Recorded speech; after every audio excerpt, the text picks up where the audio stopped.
Les habla Pablo Jiménez, exhortándole a que prediquemos. Le doy la bienvenida a este podcast dedicado a la predicación, el liderazgo y la teología pastoral. Esperamos que el tema que tenemos para el día de hoy sea de gran edificación a su vida. La Biblia contiene excelentes enseñanzas sobre el liderazgo, enseñanzas que necesita la iglesia de hoy. Hoy en Prediquemos vamos a estar estudiando precisamente el tema de la teología del liderazgo y lo escucharemos después de este mensaje. El futuro de una iglesia local, de una denominación o de una institución religiosa sin fines de lucro depende en gran medida de la calidad de su liderazgo. Por eso, si usted desea alcanzar sus metas ministeriales, debe prepararse debidamente para obtener esos logros. Usted desea un programa de educación teológica que sea excelente en términos académicos, accesible en cuanto al lugar y horario de los cursos y módico en el aspecto financiero. Excelente, accesible y módico. Así es el programa de Ministerios Hispanos del Seminario Teológico Gordon Conwell. Excelente porque contamos con una facultad reconocida internacionalmente. Accesible porque ofrecemos cursos intensivos en inglés y en español en distintos puntos de los Estados Unidos, América Latina y el Caribe. Módico porque nuestros estudiantes reciben una generosa beca que facilita su acceso y permanencia en el programa. Por medio del programa de Ministerios Hispanos, usted puede obtener una maestría en artes en liderazgo cristiano. Y si no tiene un bachillerato o una licenciatura que le califique para la maestría, puede solicitar admisión a nuestro diploma en liderazgo cristiano. Si termina este programa de manera exitosa, podrá pasar directamente a nuestra maestría sin perder ninguno de los créditos obtenidos. Para más información sobre este programa, escriba hoy mismo a ministerioshispanos@gordonconwell.com, ministerioshispanos@gordonconwell.com o llame al 978-646-4302, 978-646-4302. Toda la Biblia, desde el Génesis hasta el Apocalipsis, tiene enseñanzas acerca del liderazgo. Sin embargo, para efectos de esta conferencia, vamos a estar recalcando tres aspectos principales. Las enseñanzas del Antiguo Testamento, en la primera sección. En la segunda sección, vamos a estar hablando acerca del Nuevo Testamento y la figura de Jesús. Y en tercer lugar, vamos a estar hablando acerca de las epístolas del cuerpo paulino. Empecemos hablando del Antiguo Testamento. El relato de la creación, que se encuentra en los primeros 2 capítulos de la Biblia, es de por sí una de las porciones más ricas en enseñanzas sobre el liderazgo cristiano. Es una de las fuentes de la teología del liderazgo, como es también una de las fuentes para la teología de la mayordomía cristiana. Es crucial comprender que el ser humano, tanto hombre como mujer, ha sido creado a imagen de Dios. Y cuando estamos hablando de imagen de Dios, no nos estamos refiriendo a un parecido físico, sino que nos estamos refiriendo a la autoridad delegada por Dios en el ser humano. Si usted va ahora mismo a una estación de correos del gobierno de los Estados Unidos, va a encontrar una foto del presidente de turno. Si usted va a la casa alcaldía, va a encontrar una foto del alcalde o la alcaldesa. Del mismo modo, la Biblia nos dice que Dios colocó una imagen de Él para indicar que Él es el Dios creador. Y esa imagen somos ustedes y yo. Los seres humanos somos esa imagen de Dios para el mundo. Por lo tanto, cuando estamos hablando del liderazgo, tenemos que entender que Dios ha creado el ser humano para que administre la creación.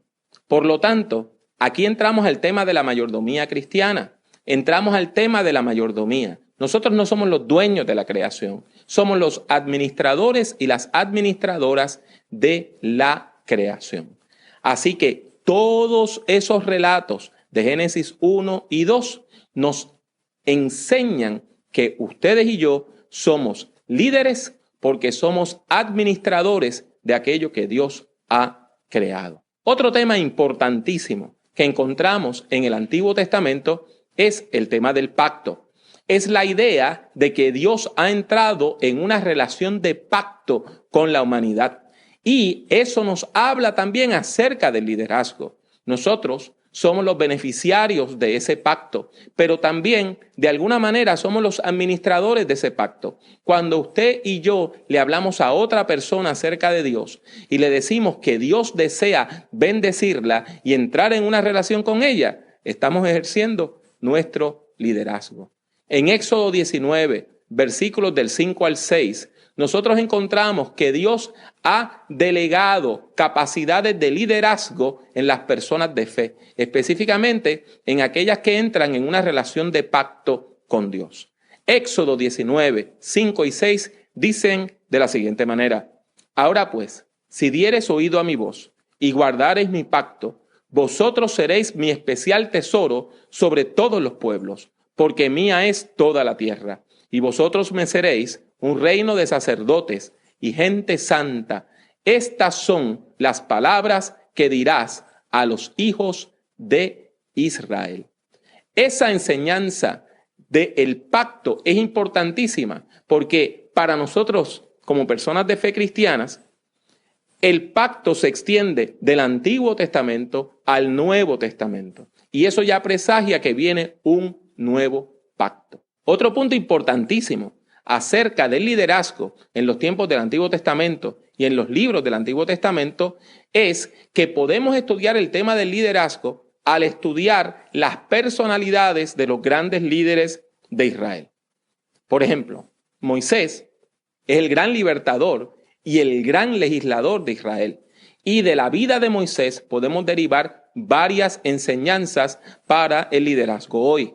Samuel, quien fuera el último juez y el primer profeta, y quien fue la persona que ungió como reyes tanto a Saúl como a David, también es una figura importantísima del liderazgo en los tiempos bíblicos.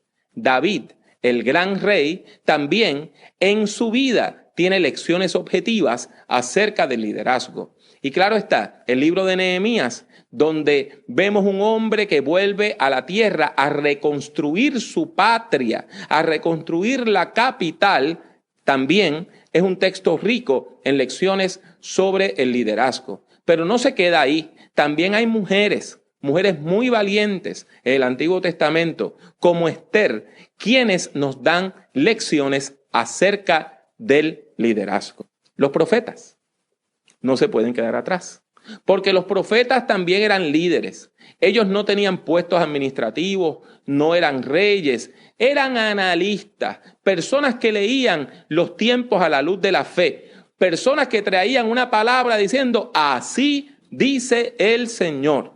Tiene que quedar claro, los profetas no eran adivinos. Los profetas no decían, esto es lo que viene, sino que los profetas decían, si eres fiel a Dios, este es el futuro. Pero si eres infiel a Dios, este es el otro futuro. Por lo tanto, los profetas continuamente estaban analizando la conducta del pueblo, la conducta de la sociedad, y en respuesta a ese análisis decían cuál era la palabra de Dios y cuáles eran los futuros posibles para el pueblo. El profetismo se desarrolla en diálogo con la reyesía, con los reyes de Israel. Tienen una relación simbiótica. Tienen una relación donde cuando desaparecen los reyes, también desaparecen los profetas clásicos. El rey era quien gobernaba y el profeta era quien analizaba su conducta a la luz de la fe. Sin embargo, ahí no queda la profecía. La profecía, más que desaparecer, se transforma. Y se transforma en lo que es la apocalíptica bíblica. Ahí se retoma el tema de la esperanza como uno de los puntales teológicos más importantes de todo el Antiguo Testamento. Está escuchando Prediquemos, un podcast dedicado a la predicación, el liderazgo y la teología pastoral. Veamos ahora algunas perspectivas sobre el liderazgo que provienen del Nuevo Testamento.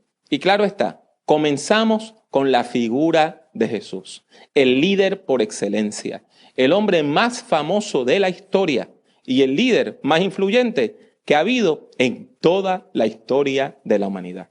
Él se presenta a sí mismo como el rey, pero es un rey que es siervo. Se caracteriza por ser un líder desde el servicio, un líder desde el pueblo. Y uno de los textos claves para entender el estilo de liderazgo de Jesús es Marcos 10:45, que dice: porque el Hijo del Hombre no vino para ser servido, sino para servir y para dar su vida en rescate por muchos. Ese texto nos habla de todo el estilo y resume toda la filosofía de liderazgo de Jesús.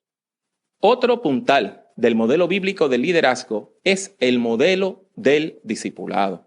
Y tenemos que comprender que un discípulo no es un alumno. Un alumno se matricula en una clase y ya. Sin embargo, el discípulo es una persona que se convierte en aprendiz, por ejemplo, de un zapatero o de un carpintero, y va poco a poco, aprendiendo el oficio hasta que se convierte en un maestro que puede enseñarle a otros esa profesión.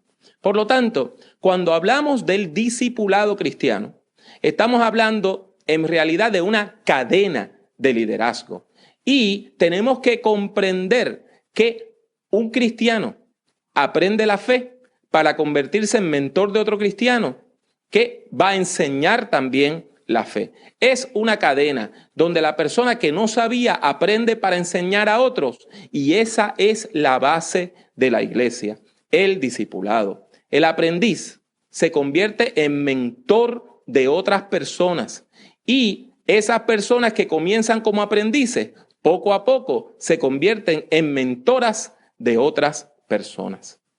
Otro punto importantísimo acerca del liderazgo en los evangelios es el uso de los grupos pequeños. Eso hermana tanto los evangelios como las epístolas paulinas. A través de todo el Nuevo Testamento vemos que la iglesia utiliza grupos pequeños para organizarse, y de esos grupos pequeños comenzar a lanzar el trabajo misionero. Estos grupos pequeños estaban unidos, tanto de manera formal por medio de sus líderes, como de manera informal. La enseñanza más importante sobre el liderazgo cristiano que nos da el ejemplo de Jesús es que Jesús, ubicado en la corriente profética que produjo la apocalíptica, comunicó como nadie una visión que se resume en la imagen del reino de Dios. El reino de Dios es la metáfora básica, la enseñanza básica, la visión que orientó todo el trabajo de Jesús. Y su compromiso con el reino de Dios es lo que motiva la misión salvífica y liberadora de Jesús. De aquí que tiene que quedar claro que no puede haber un líder que no tenga una visión. Así llegamos a la figura del apóstol Pablo, el gran teólogo del Nuevo Testamento, el gran sistematizador de la teología cristiana primitiva. La obra del apóstol Pablo provee la mayor parte del lenguaje y de los modelos para nuestra reflexión sobre el liderazgo cristiano. Recordemos que el cuerpo de escritos paulinos contiene distintos tipos de documentos, desde una carta como Romanos, que es un tratado teológico, hasta una carta muy personal como Filemón. Y también encontramos cartas que nos hablan acerca de la organización de la iglesia, como Primera y Segunda de Timoteo y la epístola a Tito. Recuerde que para más información puede visitar drpablojimenez.com, drpablojimenez.com. El apóstol Pablo es quien provee el lenguaje teológico más importante para hablar sobre el liderazgo cristiano. Específicamente, habla del liderazgo en 3 áreas. En primer lugar, Pablo destaca el liderazgo salvífico de Jesús, el Cristo. En segundo lugar, nos habla acerca del liderazgo dentro de la iglesia. Y en tercer lugar, nos habla de las distintas posiciones de liderazgo dentro de la iglesia cristiana. Comenzamos con Cristo Jesús, nuestro Señor y nuestro Salvador. El tema central de las epístolas paulinas es la obra de Dios revelada por medio de Jesucristo. Estas epístolas están llenas de metáforas sobre el liderazgo de Jesús. Se le llama a Jesús Hijo. redentor, el nuevo Adán, el poder de Dios, la sabiduría de Dios, la cabeza de la iglesia, el siervo de Dios, el rey, la imagen y el primogénito de la creación, entre muchas otras imágenes sobre el liderazgo cristiano. La iglesia es una palabra que ya existía en el mundo griego. En el mundo griego, la eclesía era la asamblea de los hombres libres y ciudadanos. Hombres nada más, ciudadanos nada más y propietarios. Por ejemplo, en una ciudad, cuando se tomaban alguna decisión importante, en esa ciudad se hacía una eclesía, una asamblea, donde solamente podían votar hombres libres y propietarios. Y esa palabra que proviene del mundo político griego es la palabra que se utiliza en el Nuevo Testamento. Específicamente, la persona que la sistematiza es el apóstol Pablo y comienza a referirse a las comunidades cristianas como la verdadera eclesía. O sea, es como decir que la iglesia es la verdadera asamblea municipal de una ciudad. Lo único, que era una asamblea egalitaria, donde hombres y mujeres, esclavos y libres, ricos y pobres, todos tienen participación delante de Dios. El apóstol Pablo emplea toda una serie de metáforas para describir la relación que existe entre Cristo y la iglesia. La iglesia es el nuevo Israel. La iglesia es la sinagoga verdadera de Dios. Y cuando se habla de la iglesia como sinagoga, se recalca su rol educativo. La iglesia es la casa o el templo de Dios. Y ahí se nos habla de la iglesia como la familia extendida y como templo, como lugar de adoración. Del mismo modo, el apóstol habla de la iglesia como el cuerpo de Cristo. Y esa es la imagen más importante que utilizan los escritos paulinos para hablar de la iglesia, específicamente en 1 Corintios 12. Aparte de eso, el apóstol Pablo desarrolla toda una serie de imágenes para el liderazgo cristiano. Habla de varios roles que se llevan a cabo en la iglesia. Habla del apóstol, habla del predicador, habla del maestro, habla del predicador como padre o madre de la congregación. Y aún en un texto bien particular, 1 Corintios 4:9, se compara al líder cristiano con un gladiador que está sufriendo mientras el resto de la gente se divierte viendo sus sufrimientos. En las epístolas pastorales, específicamente 1, 2 de Timoteo y Tito, encontramos toda una variedad de títulos ministeriales y esos títulos son 4 en particular. Se habla del obispo, una palabra griega que quiere decir supervisor, literalmente, supervisor. Del anciano, una persona que se ha destacado por su madurez. Del diácono, que es la persona que sirve. Y de la viuda. La viuda, en 1 de Timoteo capítulo 5, es una persona que ejerce un ministerio dentro de la iglesia y la iglesia la compensa por ese trabajo. En los tiempos de la iglesia primitiva, el obispo era una persona que básicamente dirigía una serie de iglesias. Estaba al mando de toda una serie de iglesias que recuerden que eran grupos pequeños. El anciano era el pastor de uno de los grupos pequeños y los diáconos eran personas que ayudaban. Aunque esa nomenclatura era fluida y podemos encontrar varias encarnaciones distintas de la misma.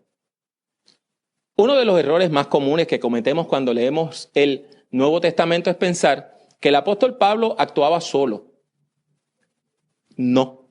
La Biblia deja claramente establecido que el apóstol Pablo siempre trabajó como parte de un equipo ministerial. Siempre tenía a otros colaboradores que andaban con él y compartían la misión. Aún las cartas paulinas no fueron escritas solas por él. Cuando usted lee el comienzo de cada carta, casi siempre Pablo menciona a otra persona como Silvano o Timoteo como coautor de la misma. Por lo tanto, en la visión bíblica del liderazgo cristiano, el síndrome del llanero solitario no es lo correcto, no es la norma, sino que cuando usted lee el libro de los Hechos y las epístolas paulinas, puede ver que el ministerio es algo que se debe hacer de manera colegiada y formando parte de un equipo ministerial. Al igual que Jesús, el apóstol Pablo fundamenta su liderazgo en una visión y de esa visión se deriva una misión. Pablo llega a la fe de Jesucristo por medio de una visión donde el mismo Cristo resucitado, de acuerdo al capítulo 9 del libro de los Hechos, lo reclama para el liderazgo cristiano. La misión del apóstol se deriva de esa visión. Su misión es servir como apóstol a las comunidades no judías, a las comunidades gentiles. Ese es su llamado. Su misión se deriva de una visión divina. Así llegamos al final de esta primera conferencia sobre la teología bíblica del liderazgo. Esté en sintonía con Prediquemos porque vamos a continuar hablando de la teología bíblica del liderazgo, específicamente en cada una de las grandes porciones de la Biblia. Les habla una vez más Pablo Jiménez. Deseo darle las gracias por escuchar este podcast. Si desea escuchar o ver algunas grabaciones adicionales, estas son las opciones. Suscríbase a Prediquemos por medio de iTunes o de su aplicación favorita para descargar audio desde el Internet. Si ha disfrutado de este programa, le ruego que deje una valorización positiva del mismo, ya que eso ayudará a que otras personas puedan encontrar nuestro podcast. Visite nuestra página en el internet drpablojimenez.com. Allí encontrará centenares de documentos en texto, audio y vídeo relacionados a la predicación, la teología pastoral y el liderazgo cristiano. El acceso a todos estos documentos es completamente gratuito. En YouTube, acceda a mi canal, que también se llama Dr. Pablo Jiménez. Allí hay más de 800 vídeos de sermones, conferencias y además algo de música cristiana. En las redes sociales me consigue utilizando el mismo nombre, Dr. Pablo Jiménez. En particular, puede encontrarme en Twitter, Facebook, LinkedIn, Tumblr y también en Instagram, entre otras redes. Y si desea comprar algunos de mis libros, tales como Principios de Predicación o Predicación en el siglo XXI, tiene dos opciones. La primera es ir a la sección de libros en mi página drpablojimenez.com. La otra es ir directamente a amazon.com y colocar mi nombre, Pablo Jiménez, en el buscador. Ha sido mi placer tenerle en este podcast. Que Dios le bendiga mucho y que Dios le bendiga siempre.